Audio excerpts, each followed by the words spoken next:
में सारा सा रोज देखी देखी हमर हो करे जा फटता भतारी साला सब दिन के गेहूं काटता बहुत बहमा जरा लोही कन के जैसन होता सट जाले बाजारा अभी बानी कुंवर जनी रिक्स लेबे तो अरे रिक्स लेबे तो बुझला चढ़ते फागुन एगो किस लेबे दो कोचिंग के बहाने रोज मिला तारू पुल पर हाथ वाली खा के नंबर ले ले नहीं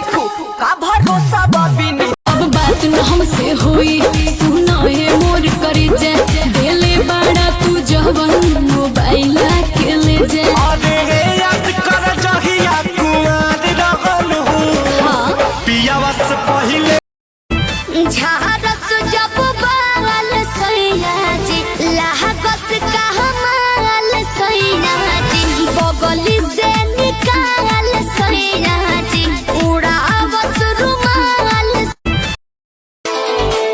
सास बन के जिंदगी में आइला बोलता दिल आइला केहू कही जा का हम कही दिलवा में बारू तू ही तू मीठी मीठी बतिया से पागल कैला तुले जानो नीली नीली अखियां से कोई दे जब मैं आई सुहाग वाली रात रे उसमें चुम्मा से किया शुरुआत पहले घूंघटा उठाया फिर पेट पे सुलाया पहले घूंघटा उठाया फिर पेट पे सुलाया और कमर में दर्द दिया रख दिया पुता के पिया क्या किया हो रख दिया पुता के पिया क्या किया तोरा चक्कर में हम दुबारा गईनी हम घर परिवार से छटा गईनी दिले हमारा के धोखा खेल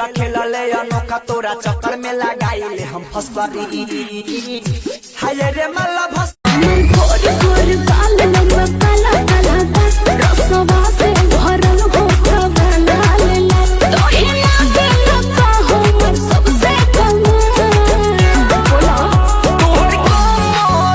तोहर कमर ये जान एक नंबर के बहुत तोहर कमर ये जान एक नंबर के बहुत तोहर